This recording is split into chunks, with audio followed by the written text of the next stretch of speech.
aby sme boli odborníci, a tu majú sedieť odborníci, ktorí posunú túto našu spoločnosť pred, ja sa prvo spýtam, podľa akých kritérií a čo tí ľudia, ktorých si dávate do komisie, aké oni majú kvalifikácie. A ako volíte aj dozornú radu, aj túto komisiu, čiže prvo vy máte vysvetliť, čo sa oni zadočinili, že oni majú byť v tej komisii. Čo oni prispeli svojou prácou pre nás Slovákov, aby vôbec tam sedeli. To je prvá vec.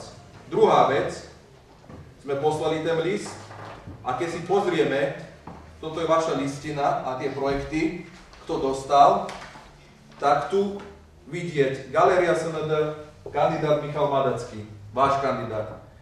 Kiskisač, vaša kandidátka, Anna Krecan-Leskovac. Valentín Grňa, Ústanová kultúra Pivnici, Valentín Grňa, váš kandidát.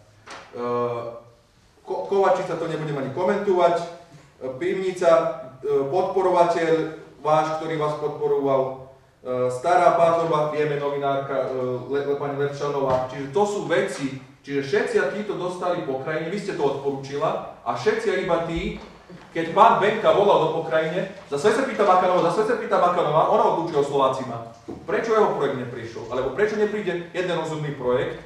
A preto sme si my žiadali, že by sme vedeli, ktorá komisia, či tí ľudia nie sú v konflikte záujmov. Vy ako Národnostná rada odporúčate Pokrajine, že by vybrala tie projekty, ktoré ste vy odporúčili. A keď si pozrieme, kto dostal peniaze, tu je aj Matica Slovenská, všetci tí, ktorí sú teraz v tej väčšine vašej, či ako by som nazval, ako sa nazývate, prečo sa nezverejnia projekty, tieto sme neodporúčili, odôvodnenie prečo, tieto sme odporúčili, my sme žiadali to od pani Dajmenovej 15.